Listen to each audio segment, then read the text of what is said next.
कभी सोचा है कि एक शहर जो सपनों का गढ़ कहलाता है, वो कभी गोलियों की आवाज से कांपता था? जहां आज रोशनी और रफ्तार है, वहां कभी हर मोड़ पर मौत खड़ी रहती थी। ये वो दौर था जब मुंबई की गलियों में खून की नदियां बहती थीं, जब घर से निकलना एक जंग जीतने जैसा लगता था।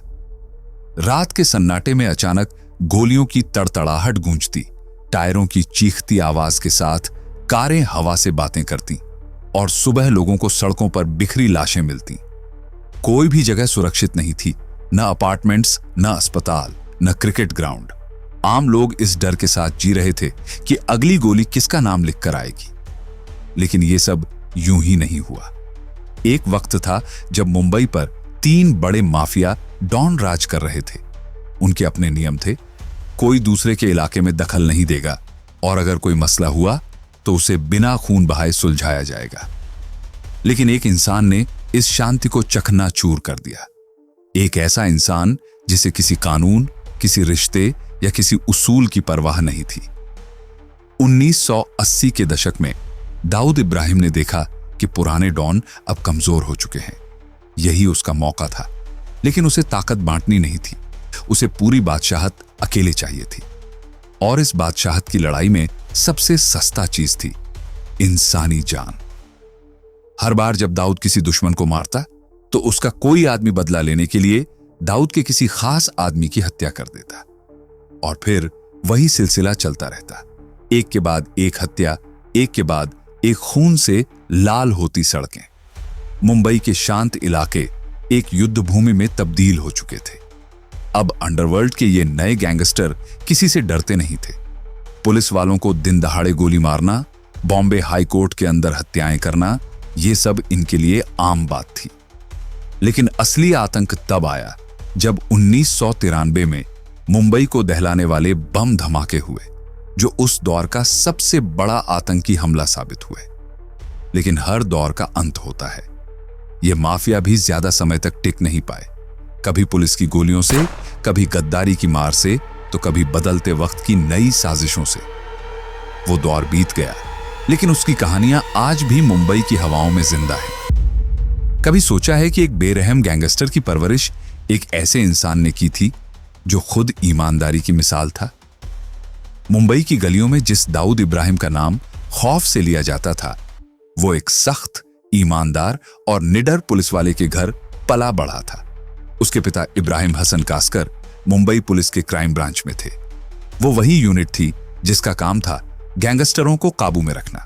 लेकिन उस दौर में पुलिस और अपराध की दुनिया के बीच की लाइन धुंधली हो चुकी थी। रिश्वतखोरी आम थी। पुलिस वाले माफिया से मोटी रकम वसूलते और बदले में उन्हें कारोबार करने की छूट दे देते। एक अंडरवर्ल्ड डॉन और पुलिस अफसर में फर्क बस इतना था कि एक वर्दी पहनता था, दूसरा नहीं। लेकिन मेरे बाप का ईमान नहीं बिका। दाऊद इब्राहिम के लहजे में गुस्सा और गर्व दोनों थे। इब्राहिम कास्कर वो नाम था जिससे अपराधी कांपते थे। कहा जाता था कि वो अकेले किसी गुंडे को एक कमरे में बंद कर दें तो दीवारें भी डर के मारे सच उगल दें। उनके इंट्रोगेशन से बच पाना नामुमकिन था। भाई, उनसे बचने का एक ही तरीका था, उनके दोस्त बन जाओ। करीम लाला और हाजी मस्तान जैसे डॉन तक उनसे दोस्ती रखना बेहतर समझते थे। लेकिन हर ईमानदार इंसान की एक कीमत होती है और उनकी कीमत थी गरीबी। कास्कर ने रिश्वत नहीं ली तो पैसा भी नहीं आया। उनके 8 बच्चे थे और घर में कभी भी उतने पैसे नहीं रहे कि आराम से जिंदगी गुजर सके। फिर एक दिन अचानक इब्राहिम कास्कर की नौकरी चली गई। किसी को नहीं पता क्यों, लेकिन इस एक फैसले ने पूरे परिवार की तकदीर बदल दी। घर में जो थोड़ी बहुत आमदनी थी वो भी खत्म हो गई। अब स्कूल की फीस कहां से आएगी? मां की आवाज चिंता से भरी थी। कोई बात नहीं अम्मी, पढ़ाई छोड़ देते हैं, अब हमें खुद कमाकर खाना होगा।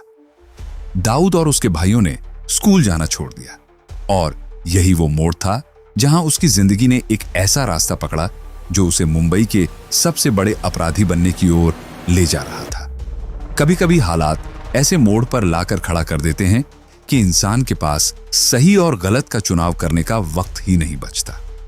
दाऊद के लिए अब यह दुनिया सिर्फ 2 चीजों में बंटी थी, ताकतवर और कमजोर, और वो कमजोर नहीं रहना चाहता था। गलियों में अब दाऊद और उसके भाई शब्बीर, अनीस और कुछ और लड़कों का अपना एक अलग ही राज्य था। बचपन की मासूमियत कब खत्म हुई किसी को पता भी नहीं चला। स्कूल छूट गया था और अब दिन भर डोंगरी की गलियों में आवारागर्दी के अलावा कोई दूसरा काम नहीं था। घर में पैसे नहीं थे, जिम्मेदारी का कोई एहसास नहीं था और सबसे बड़ी बात, कोई रोकने टोकने वाला नहीं था। चल भाई, कुछ नया धंधा करते हैं। छोटे मोटे जुर्म शुरू हो गए। कभी किसी जेब से पैसे निकाल लेना, कभी किसी दुकान वाले को धौंस देकर कुछ मुफ्त में उठा लेना, राह चलती लड़कियों पर फप्तियां कसना और गलियों में अपनी ढाक जमाना, यही रोज का काम था। फिर एक नया खेल शुरू हुआ, घड़ी बेचने का धंधा। भाई, बढ़िया माल आया है, एकदम असली घड़ियां, कैसियो, ओमेगा, जो बोले वो मिलेगा। सही है, कितने की है? भाई, इंपोर्टेड माल है, 5,000 रुपए की घड़ी है, लेकिन तेरा भाई तुझे सिर्फ 2,000 रुपए में दे देगा। अरे, मेरे पास सिर्फ 1,500 रुपए हैं। भाई, लूट लिया तूने, लेकिन चल ठीक है, दे दे। पैसे लेकर लड़के एक छोटी सी डिब्बी में घड़ी डालते और ग्राहक को पकड़ाते, लेकिन शर्त रखते, भाई यही मत खोलना, पंगा हो जाएगा। बेचारा ग्राहक घर जाकर जैसे ही डिब्बी खोलता, अंदर एक घड़ी की जगह सिर्फ एक छोटा सा पत्थर मिलता। अगर वो शिकायत लेकर वापस आता तो लड़के सीधे मुकर जाते। कौन सी घड़ी, कैसी घड़ी, चल भाग यहां से। अब ये लड़के सिर्फ छोटे मोटे चोर नहीं रहे, इलाके की सियासत में भी इनकी दखल बढ़ने लगी और यही दखल उन्हें एक खतरनाक गैंगस्टर बाशु दादा से भिड़ा ले गया। बाशु दादा कद्दावर शरीर, बुलंद आवाज और पूरे इलाके में डर का दूसरा नाम। एक दिन किसी बहस के दौरान उसने दाऊद के अब्बू को अपमानित कर दिया। अब्बा का नाम खराब करेगा तो कीमत भी चुकाएगा। दाऊद के अंदर कुछ उबल पड़ा। वो ये बेइज्जती बर्दाश्त नहीं कर सकता था, लेकिन उसे क्या पता था कि ये सिर्फ एक छोटी लड़ाई नहीं थी, ये उसकी पूरी जिंदगी की सोच तय करने वाला था। दोपहर की नमाज के बाद जैसे ही बाशु दादा अपने बॉडीगार्ड्स के साथ मस्जिद से बाहर निकला, उसे अंदाजा भी नहीं था कि उसके लिए क्या तूफान आने वाला है। कुछ कारों के पीछे छुपे लड़कों की टोली चुपचाप इशारा कर रही थी। अचानक जैसे ही बाशु आगे बढ़ा, लड़के झपट पड़े। उनके हाथों में थी सोडा की कांच की बोतलें और तेज धार वाले बल्ब। अब भाग के दिखा। एक के बाद एक कांच की बोतलें और बल्ब गिरोह के गुर्गों के सिर और कंधों पर टूटने लगे। चीख पुकार मच गई।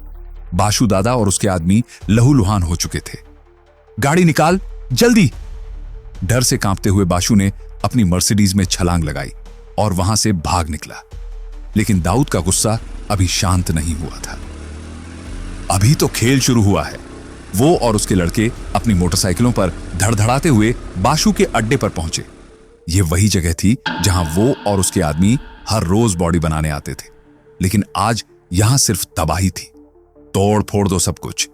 जैसे तूफान आ गया हो वैसा ही मंजर था। वेटलिफ्टिंग मशीनें जमीन पर बिखर गईं, डंबल्स दीवारों से टकराकर गिरे, पूरा अखाड़ा तहस नहस हो गया। यह नशा था, ताकत दिखाने का, डर खत्म करने का। पहली बार एक नवाब को गली के कुछ आवारा लड़कों ने झुका दिया था। इस हार ने बाशु दादा की साख को मिट्टी में मिला दिया। अब जब लोग सुनेंगे कि बाशु दादा कुछ लौंडों से मार खा गया तो कौन उसकी इज्जत करेगा? और फिर बाशु दादा पब्लिक की नजरों से गायब हो गया। उसका दाहिना हाथ, एक पहलवान, खालिद पहलवान, अब नए गैंग का सरगना बन गया। लेकिन दाऊद के लिए यह बस शुरुआत थी। अब जब उसने खुलेआम एक नामी गैंगस्टर को गिरा दिया था तो उसकी किस्मत तय हो चुकी थी। जुर्म की दुनिया अब उसका इंतजार कर रही थी। उम्र सिर्फ 18 साल, पर इरादे फौलादी। अब्बा इब्राहिम कास्कर ने उसे बहुत समझाया, बहुत डांटा, बहुत मारा, बहुत मिन्नतें की, पर दाऊद अब उस मोड़ पर पहुंच चुका था जहां से वापस लौटना नामुमकिन था। अब्बा, मैं ये खेल छोड़ नहीं सकता। दिन ब दिन उसके जुर्म बढ़ते गए। कभी किसी गैंगस्टर से भिड़ना, कभी दुकानदारों से हफ्ता वसूलना।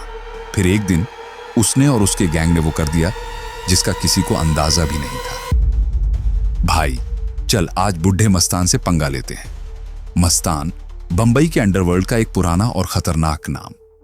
दाऊद और उसके आदमियों ने उसके पूरे 5 लाख रुपए लूट लिए। बच के कहां जाएगा? नतीजा, पकड़े गए। पर असली मकसद कुछ और था। हम किसी से कम नहीं। अब अंडरवर्ल्ड के सबसे बड़े नामों तक दाऊद इब्राहिम का संदेश पहुंच चुका था। यह लड़का हल्के में लेने लायक नहीं। 1975 के मध्य में बंबई का अंडरवर्ल्ड कई गिरोहों में बटा हुआ था, लेकिन सबसे ताकतवर और सबसे खतरनाक गिरोह था पठानों का। इनका सरगना था एक पुराना साहूकार करीम लाला, जिसकी पूरे शहर में तूती बोलती थी। वो खुद तो संतुलित दिमाग वाला आदमी था, लेकिन उसके गिरोह में शामिल नए लड़के बेलगाम थे। हम पठान हैं, हमारा कोई कुछ नहीं बिगाड़ सकता।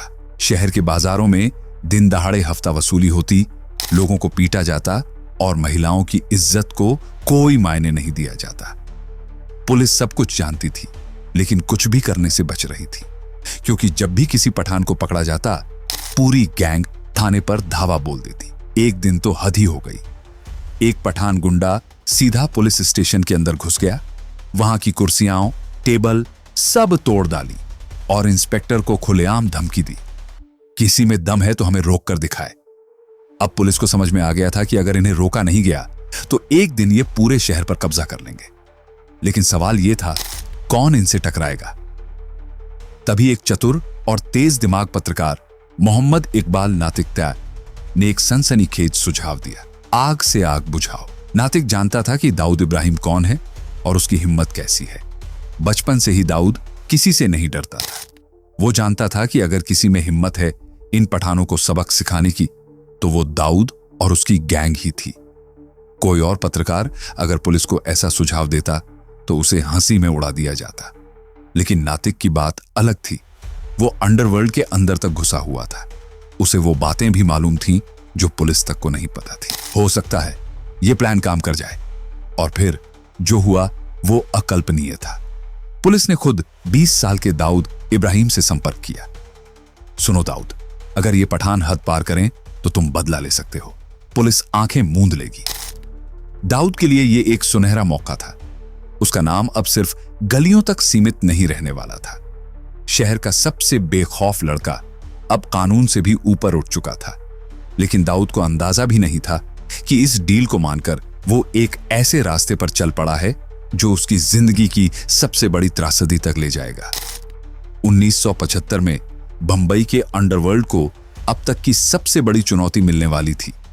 प्रधानमंत्री इंदिरा गांधी ने इमरजेंसी लागू कर दी। अब सरकार के पास यह ताकत थी कि किसी को भी बिना किसी कानूनी वजह बताए गिरफ्तार कर सकती थी, और सबसे पहले निशाने पर थे बंबई के गैंगस्टर। अब सवाल सिर्फ एक था, क्या दाऊद इस तूफान को झेल पाएगा? 1975 में जब देश में इमरजेंसी लगी तो बंबई के सारे बड़े डॉन और उनके गुर्गों को पकड़कर सीधा जेल में डाल दिया गया। बंबई से कोल्हापुर तक की जेलें पूरी तरह भर चुकी थीं। लेकिन दाऊद और उसके भाइयों के लिए यह कोई बड़ी बात नहीं थी। गली गली घूमकर जुगाड़ लगाने वाले लड़कों के लिए जेल जाना बस एक नया तजुर्बा था। साल 2 साल की जेल, कोई फर्क नहीं पड़ता। लेकिन पुराने डॉन हाजी मस्तान और करीम लाला के लिए यह इज्जत का सवाल बन गया। जेल जाने के बाद उनकी हनक खत्म होने लगी। इमरजेंसी खत्म हुई तो दोनों ने अपनी पावर कम कर दी। अब वो खुलेआम अंडरवर्ल्ड में नहीं खेल सकते थे। बस यहीं से एक नया गेम शुरू हुआ। बंबई के अंडरवर्ल्ड में अब एक खाली जगह थी और दाऊद उसे भरने के लिए तैयार था। इसी दौरान खालिद पहलवान, जो पहले बशु दादा का खास आदमी था, उसने दाऊद से हाथ मिलाने की पेशकश की। तू तेजी से आगे बढ़ रहा है, साथ मिलकर खेलते हैं। और वैसे भी दोनों का एक कॉमन दुश्मन था, पठान गैंग। अब तक पठानों की गुंडागर्दी पूरे शहर में फैली थी। इसी बीच पत्रकार इकबाल नातिक ने एक तगड़ी रिपोर्ट छाप दी, जिससे पठानों के 2 बड़े गुंडे धरे गए। अगर अब हमने कुछ नहीं किया तो लोग हमें हल्के में लेने लगेंगे। गुस्से में भरे पठानों ने बदला लेने की ठान ली। एक दिन इकबाल नातिक को उसके घर से घसीटकर बाहर लाया गया। उसे बेरहमी से पीटा गया और चाकू से गोद दिया। अब लिख हमारी रिपोर्ट। महिम के एक नाले में वो अधमरा मिला। 2 दिन बाद उसने अस्पताल में दम तोड़ दिया। अब ये सिर्फ दुश्मनी नहीं रही, ये जिंदगी मौत का खेल बन चुका था। दाऊद के लिए ये पर्सनल हो चुका था। इकबाल भी रत्नागिरी का था, मुसलमान था और उसने कभी डरना नहीं सीखा था। अब पठानों को सबक सिखाना ही पड़ेगा। दाऊद और खालिद पहलवान अब सिर्फ एक ही चीज चाहते थे, खून का बदला खून। उन्होंने कसम खाई, इन 2 पठानों को ढूंढ निकालेंगे और उन्हें वही दर्द देंगे जो उन्होंने इकबाल को दिया था। बात वहीं से शुरू होती है जहां पिछली बार खत्म हुई थी। दाऊद इब्राहिम अब सिर्फ नाम का गुंडा नहीं रहा, बल्कि बंबई के सबसे खतरनाक और तेज दिमाग वाले अपराधियों में से एक बन चुका था। पठानों से लिया गया बदला उसे अंडरवर्ल्ड में एक नई पहचान दिला चुका था। अब उसकी नजर सिर्फ सड़कों पर लड़ाई झगड़े तक सीमित नहीं थी, उसे कुछ बड़ा करना था। असली खेल तो अब शुरू होने वाला था, पैसा कमाने का, ताकत बढ़ाने का और पूरे शहर में अपनी पकड़ मजबूत करने का। अगर इस शहर में टिकना है तो तस्करी पर कंट्रोल लेना ही होगा। यही सोच दाऊद के दिमाग में घर कर गई थी। उसे पता था कि बंबई में असली दौलत कहां से आती है, सोना, चांदी, इलेक्ट्रॉनिक्स और विदेशी सामान की तस्करी। लेकिन यह धंधा कोई मामूली लड़ाई नहीं थी। इसमें चालाकी चाहिए थी, मजबूत कनेक्शन चाहिए थे और सबसे जरूरी, पुलिस और बंदरगाहों में सही आदमी होने चाहिए थे। यहीं पर खालिद पहलवान काम आया। ये वही खालिद था जो कभी बशु दादा के लिए तस्करी करता था। उसे इस धंधे की हर बारीकी मालूम थी। माल कहां से आता है, कौन कौन से बंदरगाह इस्तेमाल होते हैं, किन रास्तों से इसे शहर में पहुंचाया जाता है और सबसे जरूरी, पुलिस की नजरों से इसे कैसे बचाया जाता है। उसने दाऊद को सिखाया कि तस्करी सिर्फ दम और लड़ाई से नहीं, बल्कि दिमाग से चलती है। छोटे, अगर बंबई पर राज करना है तो हर कदम सोचे समझे तरीके से उठाना पड़ेगा, खालिद ने उसे समझाया। दाऊद अब धीरे धीरे इस नए धंधे में घुस रहा था, अपने भरोसेमंद लोगों की एक टीम बना रहा था और बड़े तस्करों से सीधे डील करने की तैयारी कर रहा था। लेकिन इसी दौरान एक और ताकत शहर में उभर रही थी, BRA गैंग। इस गैंग के पीछे 3 लोग थे। बाबू रेशीम, जो मजगांव डॉक पर कैंटीन वर्कर्स का लीडर था, रामा नायक, जिसका सपना बंबई के जुए और सट्टे के धंधे पर कब्जा करने का था, और अरुण कवली, जो एक मामूली मिल वर्कर से कुछ बड़ा बनने की चाह रखता था। इन तीनों ने मिलकर अपनी एक अलग पहचान बना ली थी और धीरे धीरे उनका नाम भी अंडरवर्ल्ड में गूंजने लगा था। दाऊद और BRA गैंग अभी तक आमने सामने नहीं आए थे, लेकिन बंबई के अंडरवर्ल्ड में एक ही नियम चलता था, जब भी 2 ताकतें बढ़ने लगती हैं तो टकराव होना तय होता है।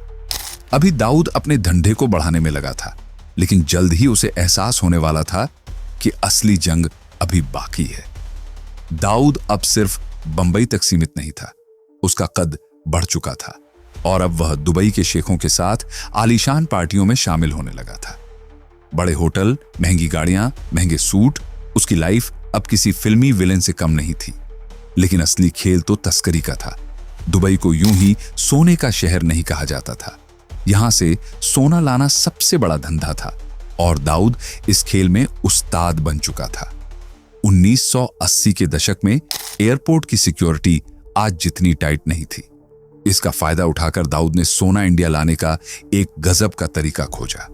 वह सोने की बिस्किट्स को मामूली मिठाई के डब्बों में छिपाकर इंडिया भेजता। तरीका सीधा था, एक कैरियर दुबई से बंबई के लिए फ्लाइट पकड़ता और एयरपोर्ट पर उतरने के बाद कस्टम अधिकारियों के पास पहुंचने से पहले एक इशारा करता, बेटा माल कहां है? सफाई कर्मी धीरे से पूछता। बस वहां डस्टबिन में रख दिया, कैरियर फुसफुसाकर जवाब देता।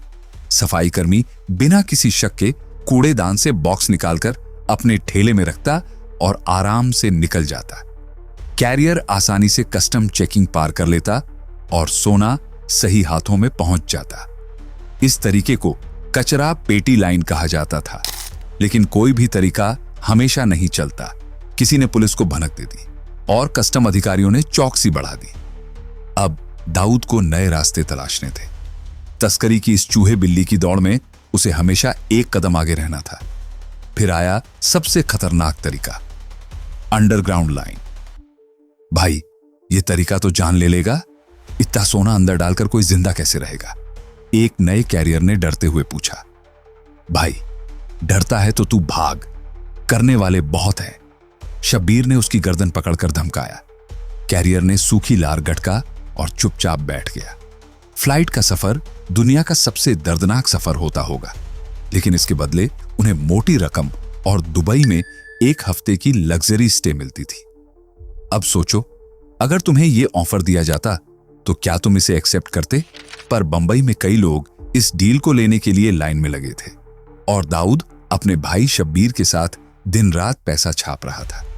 लेकिन जब बहुत जल्दी बहुत ज्यादा पैसा आ जाता है तो दिमाग खराब होना लाजमी है। भाई, इधर देखना बंद कर दिया है क्या? एक पुराने साथी ने दाऊद को चेताया। अरे यार, अब किससे डरना, पूरा सिस्टम सेट है, दाऊद ने सिगार जलाते हुए हंसकर जवाब दिया। लेकिन शायद उसे अंदाजा नहीं था कि उसके सबसे बड़े दुश्मन पठान, जो खुद तस्करी के धंधे में घुसने की कोशिश कर रहे थे और बुरी तरह नाकाम हो चुके थे, अब मौके की तलाश में थे। दाऊद इस बार बड़ा खेल खेल रहा था, लेकिन शायद उसने यह भूल कर दी थी कि अंडरवर्ल्ड में हर मोहरे की नजर उसके हर कदम पर होती है। यह लड़ाई अब नफरत से आगे बढ़कर जलन और बदले की आग में तब्दील हो चुकी थी। आमिरजादा और आलम, जो पहले ही दाऊद से चिढ़े बैठे थे, अब किसी भी कीमत पर उसे चोट पहुंचाने के लिए तैयार थे। अगर खुद तस्करी के खेल में नहीं घुस सकते थे तो कम से कम दाऊद की दुनिया हिला देने का इरादा जरूर कर चुके थे। आमिर जानता था कि वार कहां करना है ताकि जख्म इतना गहरा हो कि दर्द सालों तक न मिटे। दाऊद और शब्बीर का नाम और धंधा दोनों तेजी से फैल रहे थे, लेकिन पठानों ने भी कोई कसर नहीं छोड़ी थी। महीनों से उनके आदमी कास्कर भाइयों की हर चाल पर नजर रखे हुए थे। कब, कहां, किससे मिलते हैं, उनकी दिनचर्या क्या है, सबसे ज्यादा वक्त कहां बिताते हैं, सब कुछ रिकॉर्ड किया जा रहा था। उन्हें सिर्फ एक सही मौका चाहिए था जहां एक गलती भी बर्बादी ला सकती थी।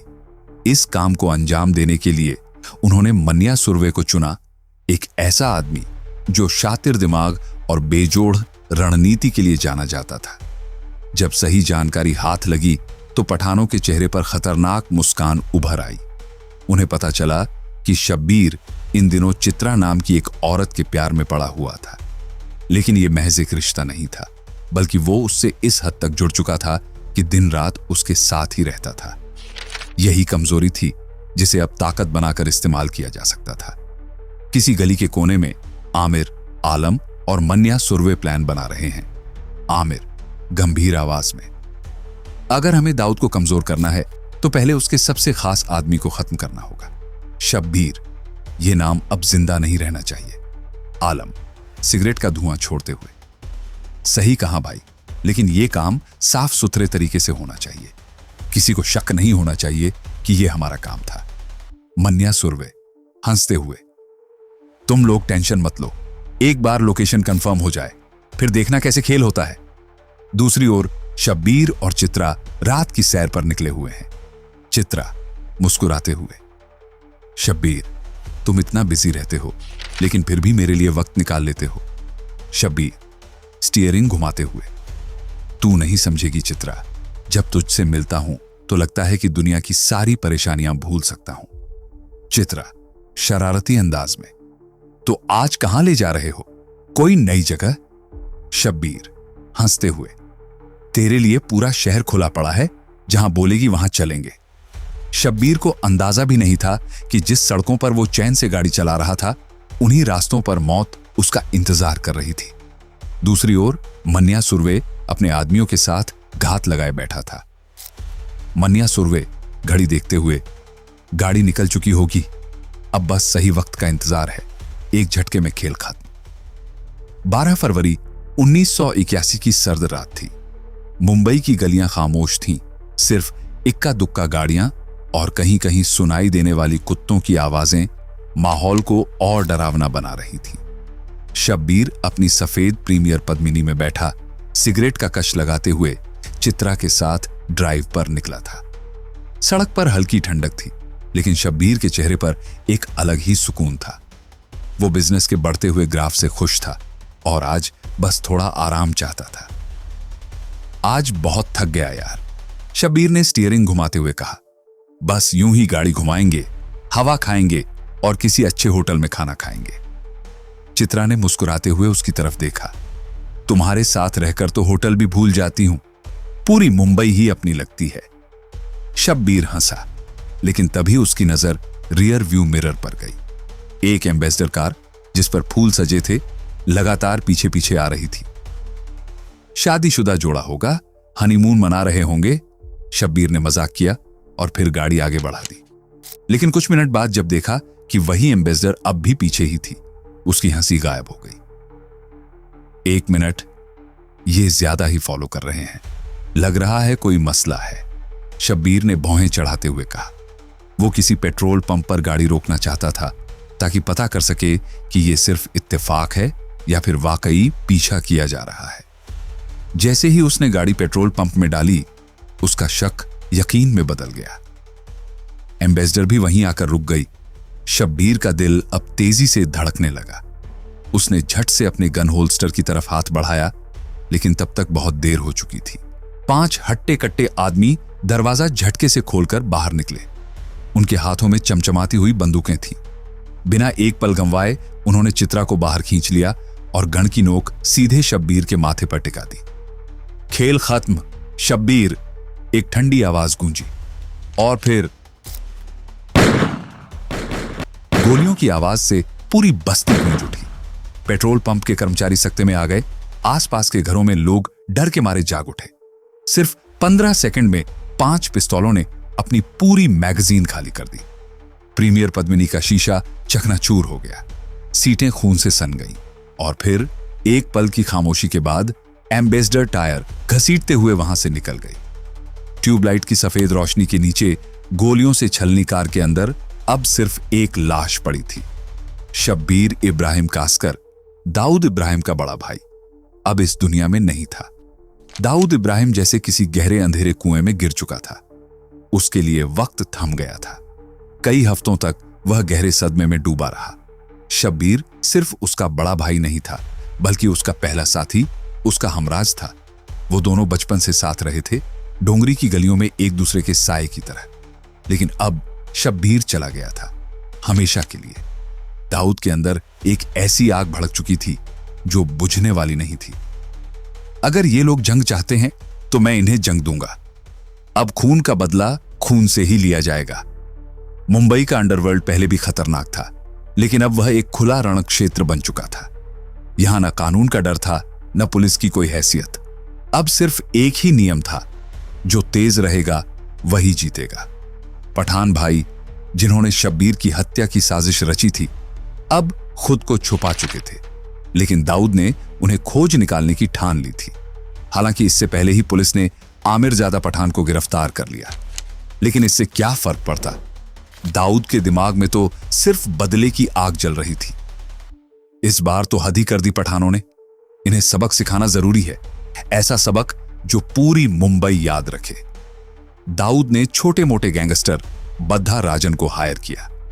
रंजन ने एक खतरनाक प्लान बनाया और डेविड परदेसी नाम के शूटर को खोज निकाला। बारिश की बूंदों से भीगी मुंबई की सड़कों पर एक अदालत के अंदर न्याय की देवी की मूर्ति के सामने इंसाफ के नाम पर कत्ल होने वाला था। कोर्ट हियरिंग के दौरान जब आमिरजादा पेश हुआ, किसी को भनक तक नहीं थी कि कुछ ही सेकंड बाद यहां खून बहेगा। कोर्टरूम में गूंजती गोलियों की आवाज के साथ ही सब कुछ थम गया। आमिरजादा जमीन पर गिरा, खून की धार बह निकली।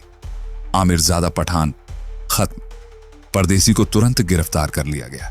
उसे लग रहा था कि अब वह जेल में सुरक्षित रहेगा, लेकिन उसे नहीं पता था कि अब दाऊद के आदमियों ने उसकी मौत का फरमान लिख दिया था। दुबई, मुंबई, गोवा, हर जगह उसे खोजा गया। और फिर एक रात जब वह एक होटल के कमरे में छुपा हुआ था, सन्नाटा, दरवाजा खुला, फिर सिर्फ घुटती हुई आवाजें। सुबह उसका गला दबाकर मरा हुआ शरीर मिला।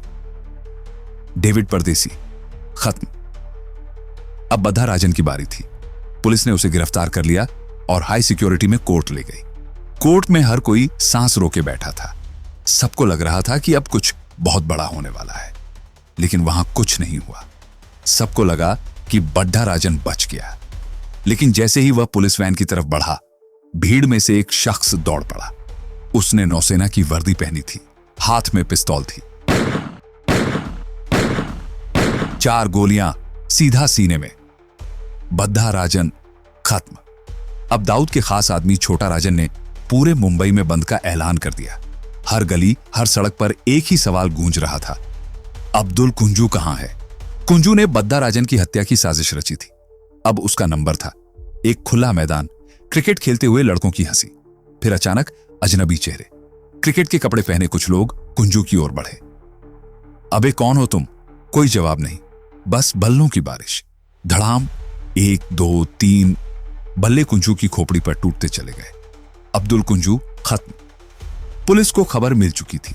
एक दिन जब मन्या अपनी गर्लफ्रेंड को लेने टैक्सी से निकला, 2 पुलिस वाले पहले से तैयार थे। हाथ ऊपर कर। लेकिन मौका कहां मिला? 5 गोलियां, एक के बाद एक। मन्या की सांसें वहीं रुक गईं। मन्या सुरवे खत्म।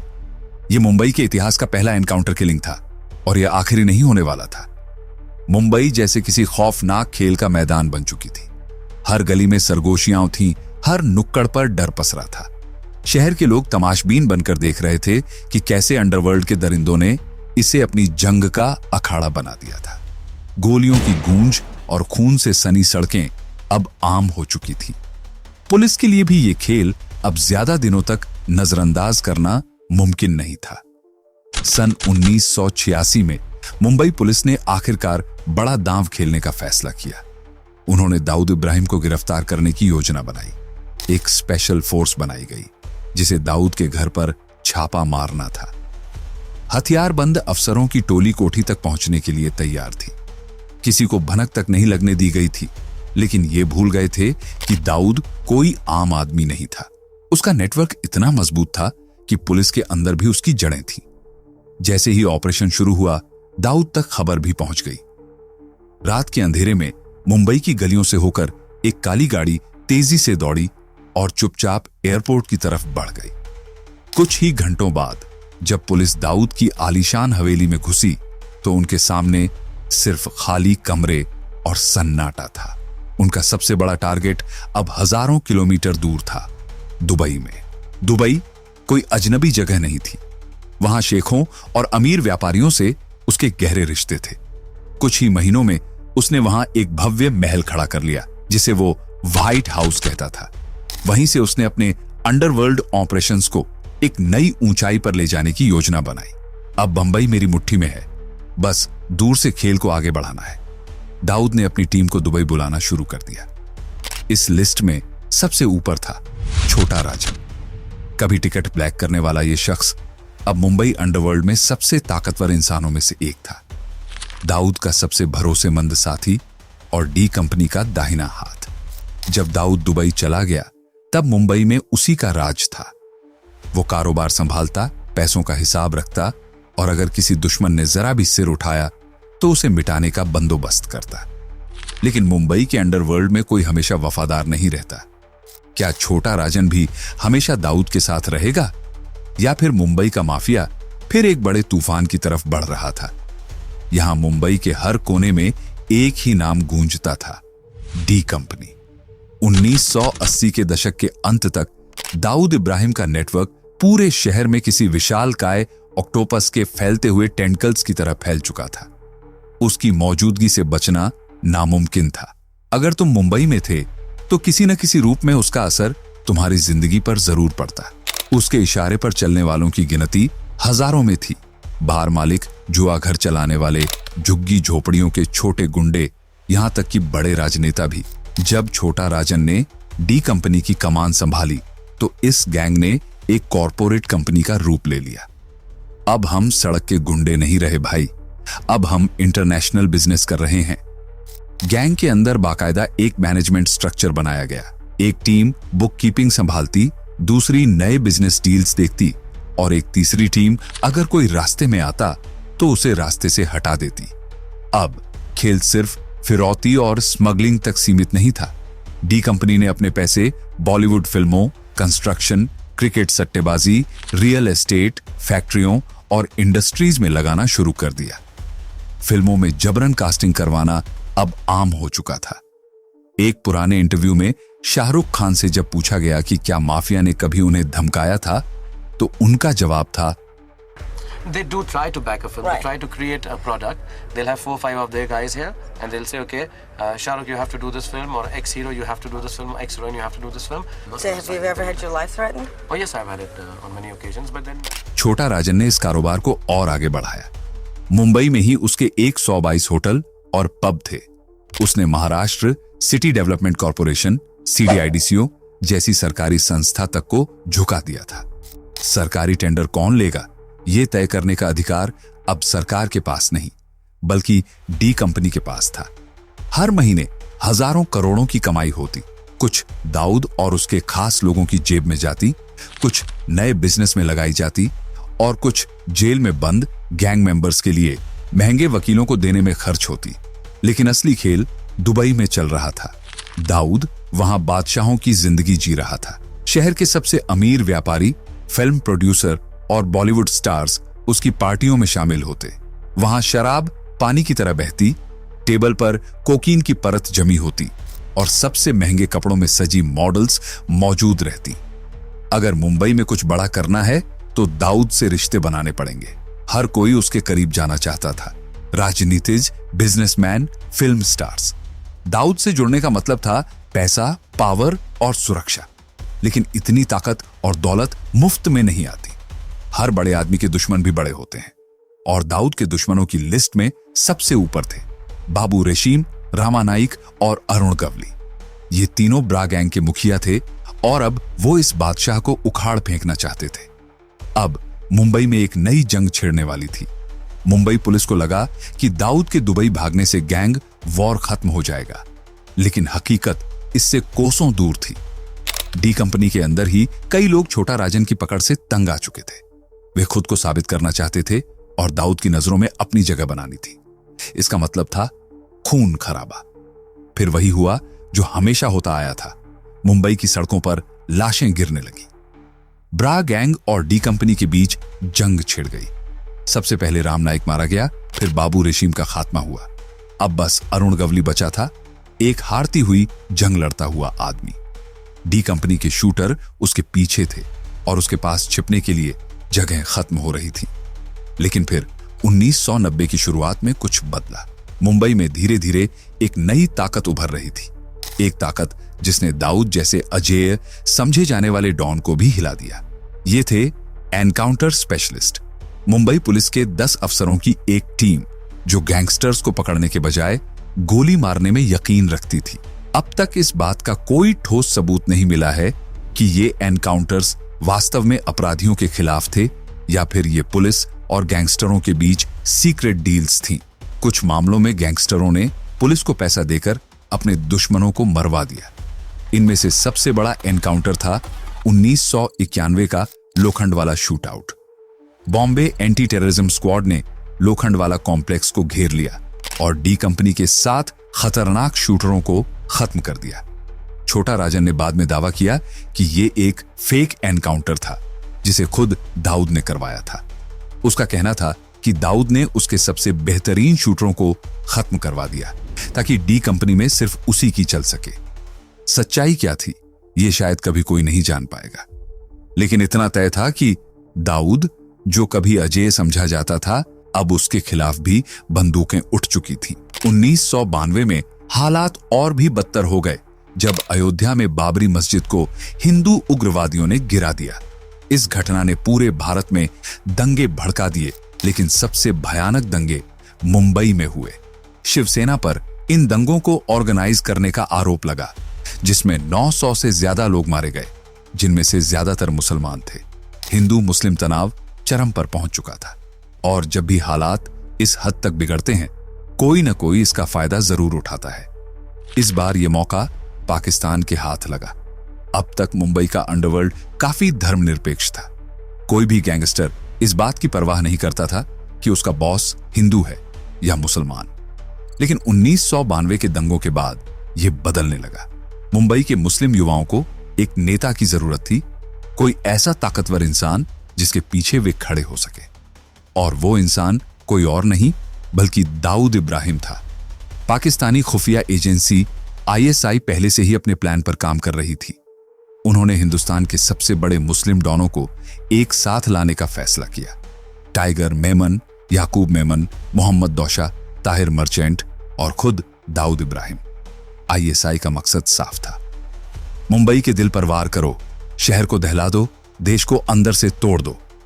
एक के बाद एक बैठकें हुई, एक साजिश तैयार की गई और फिर 30 युवा भारतीय लड़कों को चुपचाप पाकिस्तान भेजा गया। वहां उन्हें ट्रेनिंग दी गई, ब्रेन वॉश किया गया। एक ऐसा हमला होने वाला था जिसने मुंबई को हमेशा के लिए बदल देना था। मुंबई की सड़कों पर वो दिन किसी कयामत से कम नहीं था। सब कुछ अपने ही हिसाब से चल रहा था। लोग रोज की तरह अपने कामों में व्यस्त थे। कोई ऑफिस जा रहा था, कोई चाय की दुकान पर दोस्तों से हंसी मजाक कर रहा था, तो कोई लोकल ट्रेन पकड़ने के लिए भाग रहा था।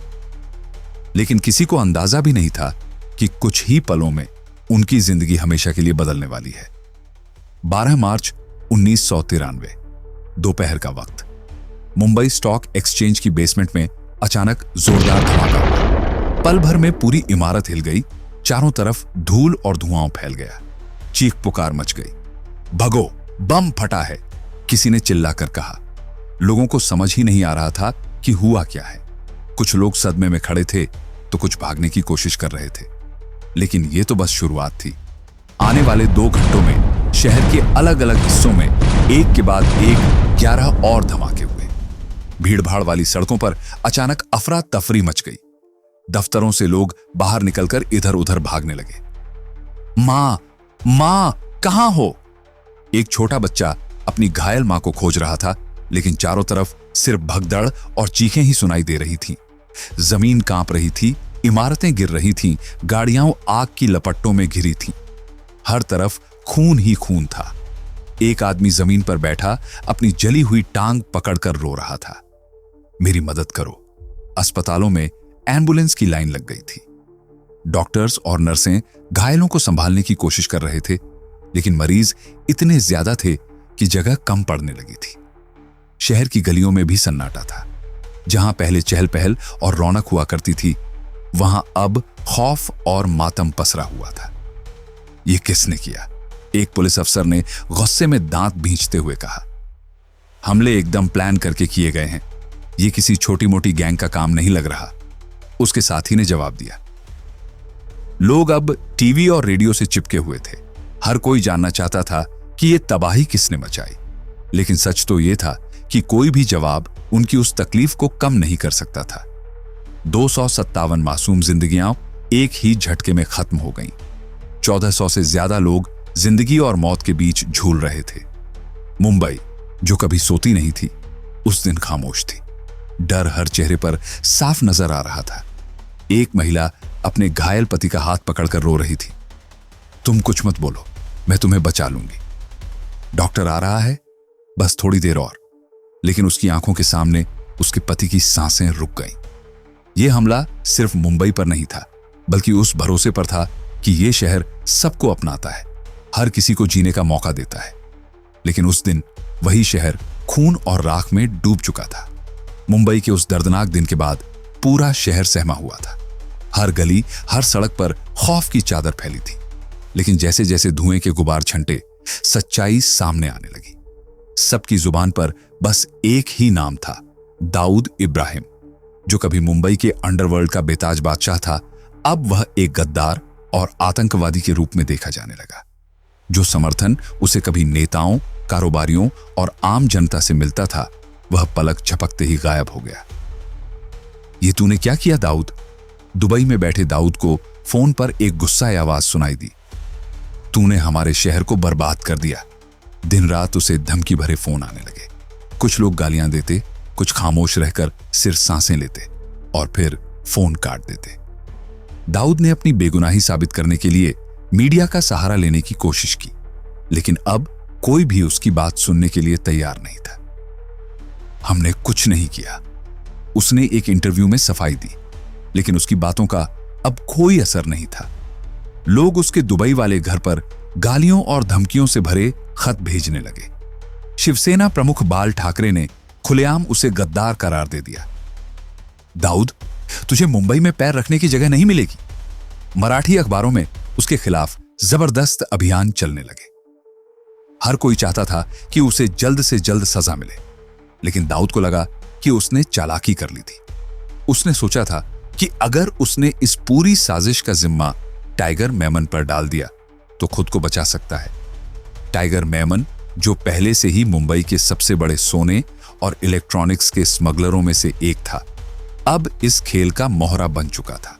दाऊद को लगा कि बम धमाकों के बाद टाइगर को फरार होना पड़ेगा और इस बहाने वह खुद को मासूम दिखा सकता है। लेकिन उसे अंदाजा नहीं था कि उसने जो आग लगाई है वो उसकी खुद की सल्तनत को जलाकर राख कर देगी। धमाकों के बाद भारत सरकार ने इस मामले को पूरी ताकत से उठाया। इंटरपोल से लेकर सीबीआई तक हर कोई उसके पीछे पड़ गया।